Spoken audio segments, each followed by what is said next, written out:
Hello everyone. This video lecture is on balancing of locomotive engines. To understand the balancing of the locomotive engines, we need to understand how these locomotive engines work. As you can see in the figure, this figure represents the engine section of the steam engine. In the steam engine, there is one part which is called as a boiler. This boiler produces the steam with the help of coal. Inside the boiler, there is one chamber. This chamber consists of coal.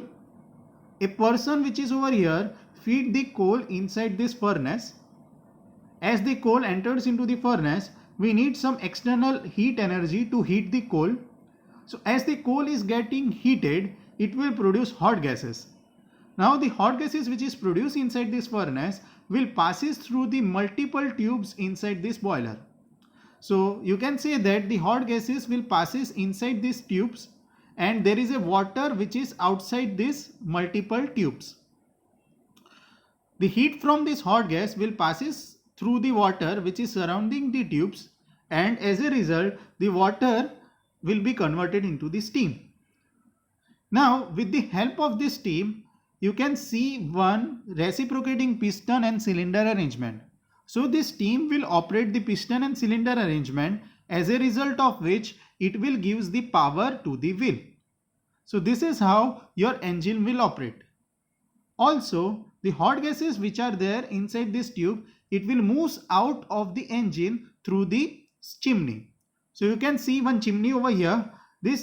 Through this chimney, the hot gases from these multiple tubes will move out from the engine. And the steam which is getting produced, it will goes downward towards the piston cylinder arrangement. Now to understand the balancing of the locomotive engine, we need to understand how this piston cylinder arrangement works. So basically the balancing of the locomotive engine is nothing but the balancing of the reciprocating engines. Also you need to remember that there will be two cylinders over here, one cylinder on the left side and other cylinder on the right side if you see it from the front. So there will be total two cylinders, two reciprocating engines which is to be balanced so as to get the complete balancing of the locomotive engine. So the conclusion is the heat energy of the coal is passes to the water and the water is converted into the steam. The steam will drive the reciprocating piston and cylinder arrangement, and as the piston reciprocates, it will causes the crank over here to rotate. So as the crank will rotate, it will causes the wheel to rotate and your locomotive will move forward. Now let us study this in detail. As you can see that this is the close schematic view of the engine. This is the furnace in which the coal is getting burned. As it gets burns, it will produce the hot gases. So this orange color lines shows that the hot gases passes inside the tubes. It will transfer the heat to the water. Water is shown in the blue color over here. Water will slowly absorb the heat from the hot gases, and once this hot gases passes through the tube, it will move out through the engine with the help of chimney. Moreover, the water which is there inside the engine is getting heated up. So it will produce a steam which you can see at the top of the water. Now this steam will passes through this brownish tube as you can see in the figure. So the yellow arrow which shown in the brownish tube, you can say that it is nothing but the steam. This steam will then passes through the superheated tubes. The red color are the superheated tubes. In the superheated tubes, the steam is getting superheated, and finally the superheated steam will passes through this piston cylinder arrangement. If you observe this piston cylinder arrangement, then there are total two cylinders. So it is a double cylinder arrangement which you can see over here. In the double cylinder arrangement, there will be two pistons and two cylinders. With the help of this double cylinder arrangement, there is a coupled wheel over here. So you can say that one of the wheel will be the driving wheel, which will drive with the help of this piston cylinder arrangement, and the other wheel runs because of this driving wheel. So you can say that the power will be transmitted to the coupled wheel which is shown over here. Now the idea is to understand how this reciprocating mechanism work. Once we able to understand how this reciprocating mechanism work, then we will be able to balance this reciprocating engine. So the idea over here is to observe this reciprocating motion. As you can see that all the three wheels are the coupled wheels.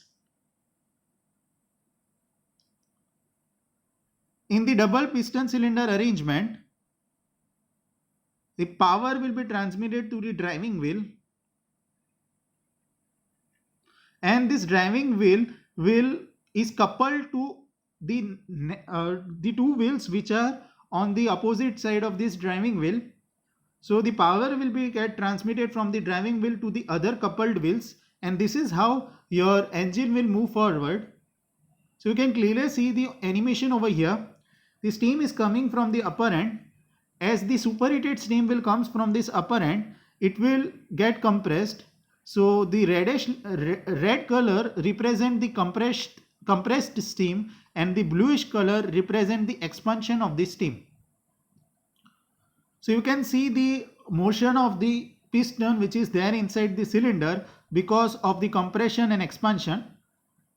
So this compression and expansion takes place simultaneously, and because of this your driving wheel will rotate. So the basic function is, as the piston reciprocates, it will causes the crank and connecting rod to rotate. So as the crank and connecting rod rotate, it will causes the driving wheel to rotate, and your entire engine will move forward. Now to move further, you can see the process which is given over here. The entire process of driving this wheel consists of 4 steps: A, B, C and D. In the steps A, you can see that the superheated steam comes through this pot. As the superheated steam comes through this pot, it will exert the pressure on the steam on the piston which is in the bottom cylinder.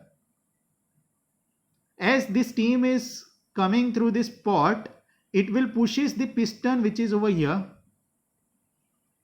So as the piston will moves in this direction, and it can exert the piston force on the downward piston in the right direction. So the upward piston will moves in the left, and the downward piston will moves on the right. Afterward, the steam which is on this side, it will get move out through the help of the exhaust pot. So you can see this steam which is moving out through the exhaust pot. As a result, the upper piston will move towards the right side. Further, you can say that the steam which is over here, it will get expand, and as the steam will get expand, you can say that the steam which is on the left side of the bottom cylinder, it will get move out through this port, and finally because of this your driving wheel will rotate. Now there are two animations which represent the motion of the driving wheel. As you can see that this double piston is represented over here. So this is just a change of sign. One more important thing to see over here is, this is the front side of the engine and this is the top view. So this view is the top view and this is the front view of the engine.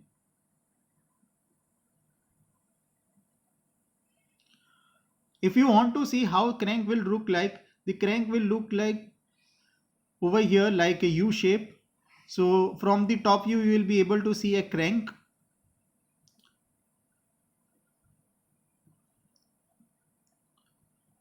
Let's move further.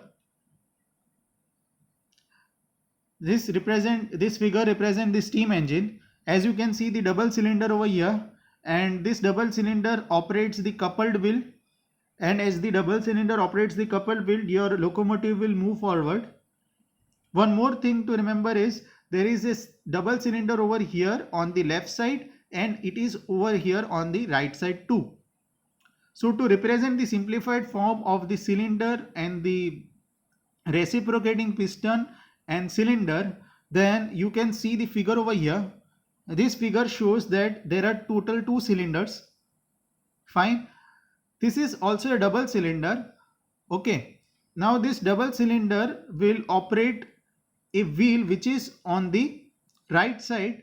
If you look at from look from the front, then this cylinder will operate the right wheel, and if you look from the front, then this next cylinder operates the left wheel. Okay, so this double cylinder is there on, if you see from the front, then this double cylinder is there on the left side as well as on the right side. One most important point to move further is to see that the position of crank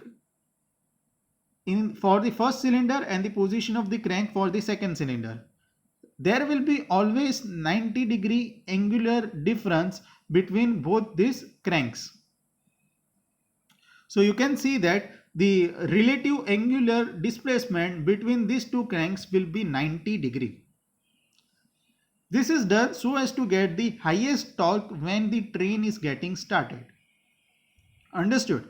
So the idea for keeping these two cranks at 90-degree is so as to get the highest torque during the starting of the engine. This relative angular displacement of 90-degree will be maintained throughout its operation. Now there are two kinds of locomotives. First is inside cylinder locomotives and outside cylinder locomotive. You can see a figure over here. This figure represents the front view of the engine. So this is the driving wheel on the left side and the right side. There are total 2 cylinders which we have seen in the previous figure, and there are 2 cranks which are at 90-degree relative to each other. As you can see in this figure that the 2 cranks are at relative angular position of 90-degree. To represent these 2 cranks and these 2 cylinders, I have drawn a simplified 2D view.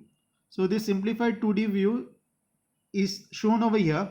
This is cylinder 1 and cylinder 2, and these are the 2 cranks having relative angular position as 90-degree. In the inside cylinder locomotive, both the cylinders are inside the 2 driving wheels, and in the outside cylinder locomotive, the cylinders are outside the driving wheel. So this is only the difference between inside and outside cylinder locomotive. Outside cylinder locomotive definitely saves the space between the driving wheel. If you observe the figure which is given over here, in this case the cylinders are outside the driving wheel. So the figure over here is of outside cylinder locomotive. Outside cylinder locomotive is preferred so as to save the space between the 2 driving wheels. Now moving further, what we can see in this figure is there are 2 reciprocating engines. Now we have already studied the balancing of the reciprocating engines. In this case there will be 2 reciprocating engines which is to be balanced. Now you can see a schematic diagram of single cylinder reciprocating engine. In the single cylinder reciprocating engine there is a cylinder.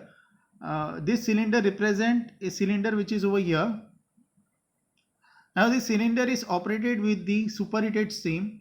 As this steam causes the piston inside the cylinder to reciprocate, the reciprocation motion of the piston is transmitted to the crank, as a result of which the crank will rotate.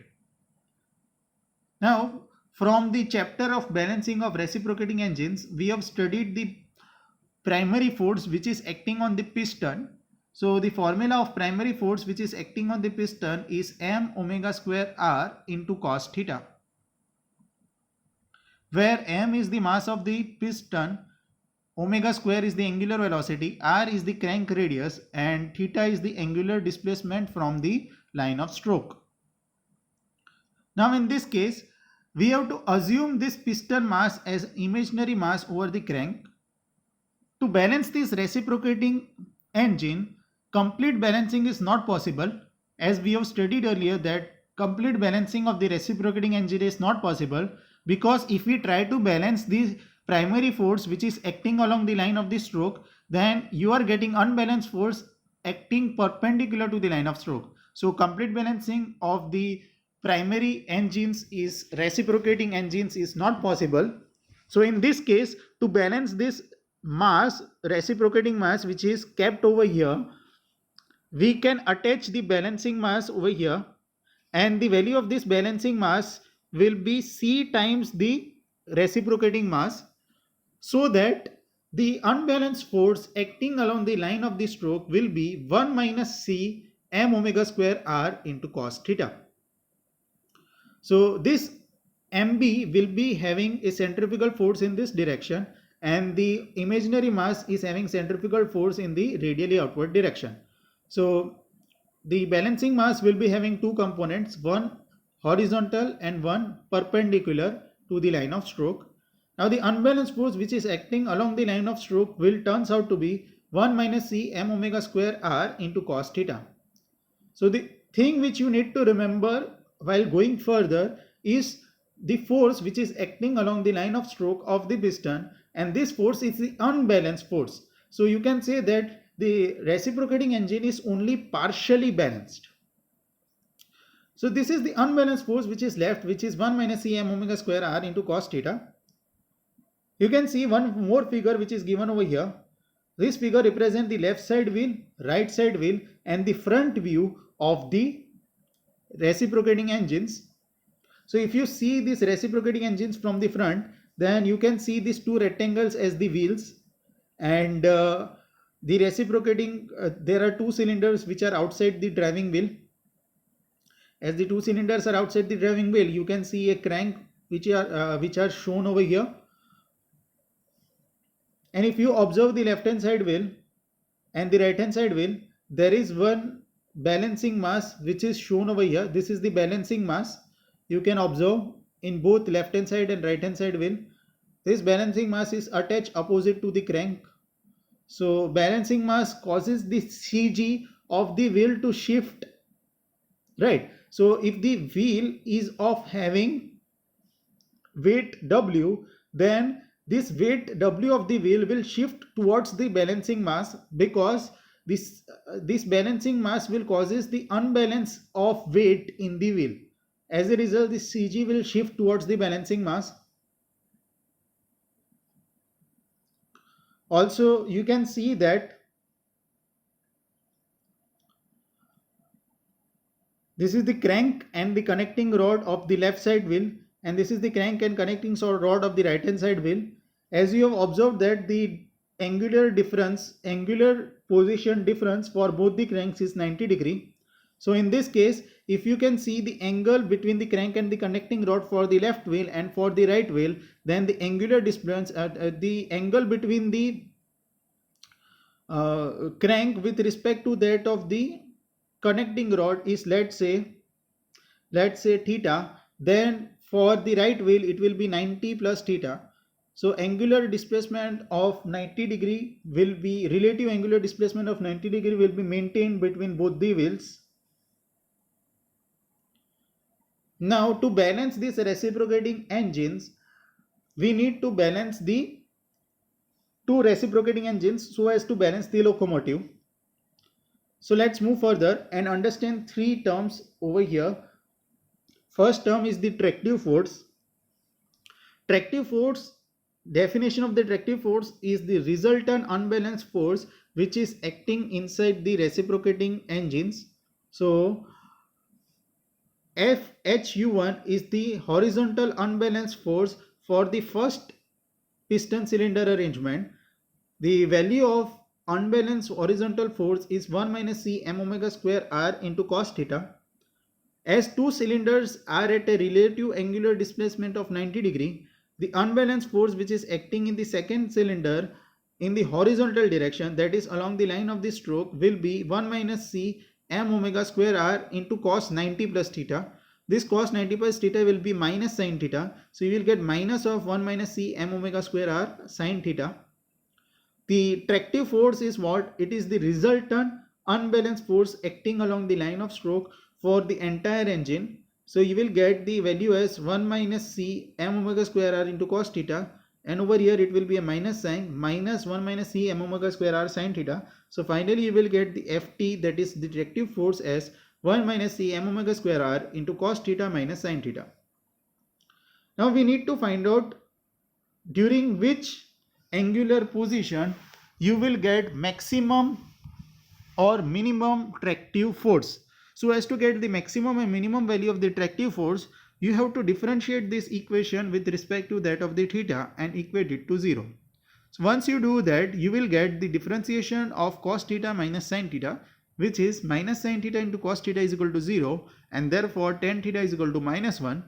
The value of theta for which tan theta is minus 1 is 135 and 315 degree.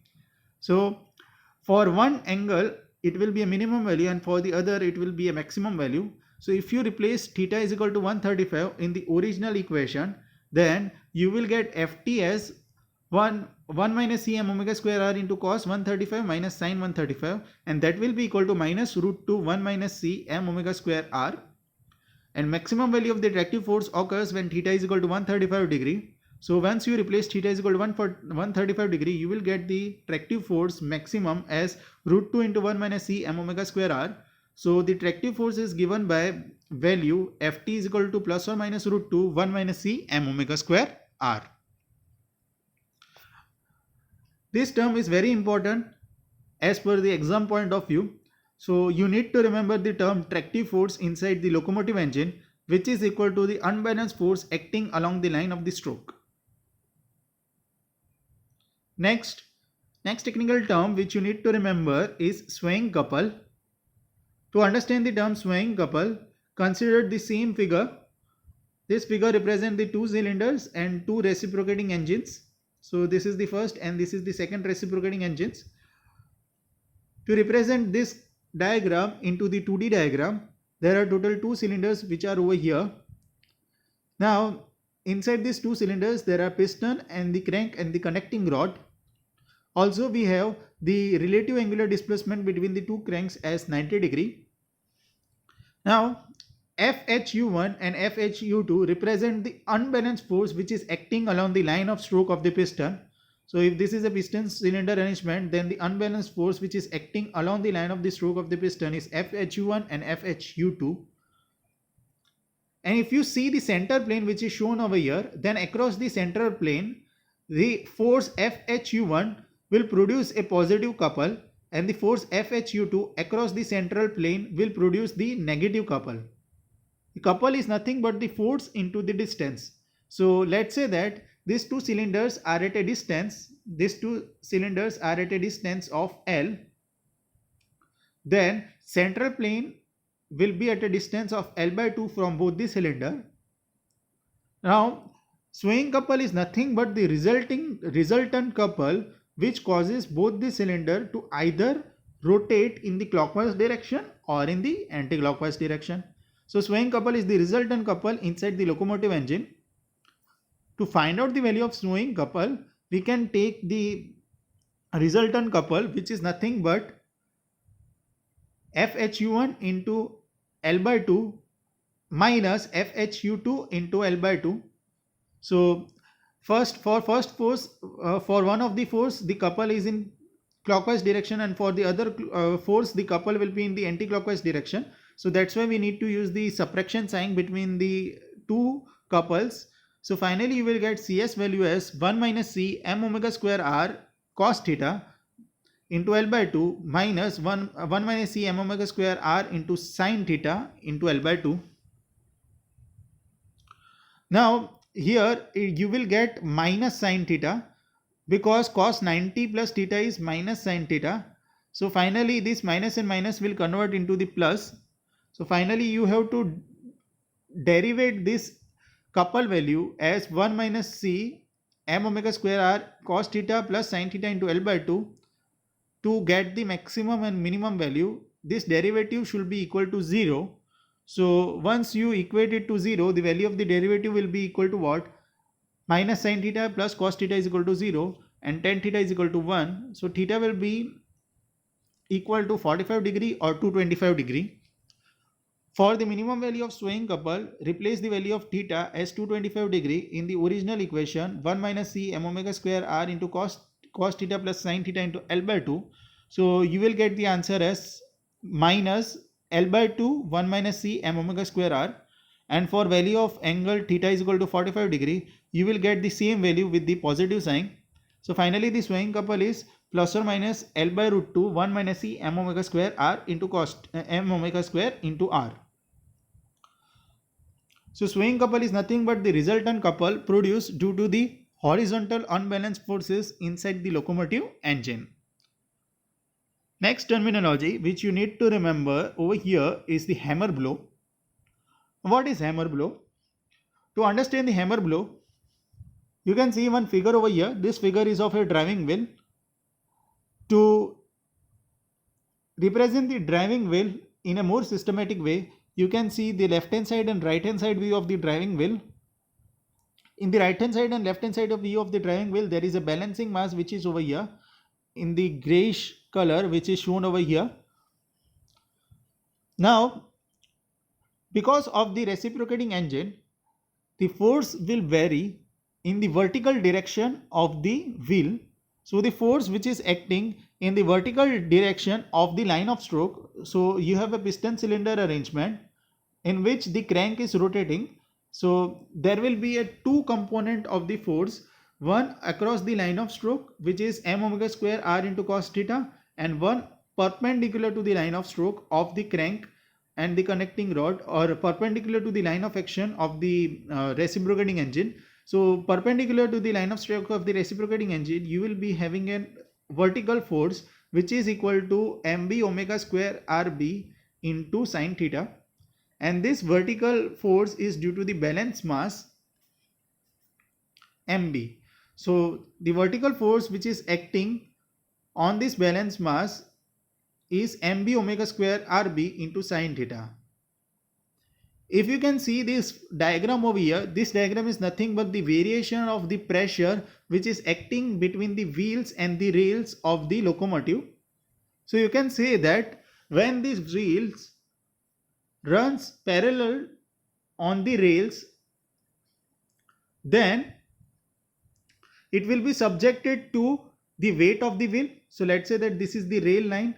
Then because of the weight of the wheel, because of its own weight of the wheel and the locomotive, this weight W is mg, which is nothing but the weight of the driving wheel as well as the entire locomotive which is above this driving wheel. Also there will be a vertical unbalanced force because of the balance mass.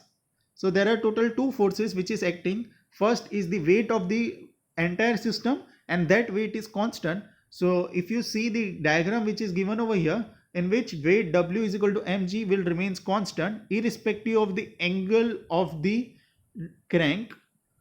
X-axis represents the angular displacement of the crank. So as the angular displacement of the crank varies, you can say that the unbalanced force which is acting perpendicular to the line of stroke depends upon the angular displacement, because there is a sine theta over here. So this vertical force which is acting perpendicular to the line of stroke will varies according to the sine rule or according to the sine function. So this is the variation of the mb omega square rb into sine theta.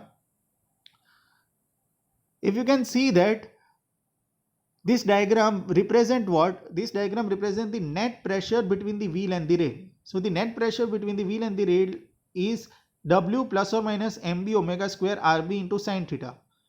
This value, vertical unbalanced force, it will be maximum at theta is equal to 90 degree. So when theta is equal to 90 degree, the force value will be equal to, vertical force will be equal to mb omega square into rb.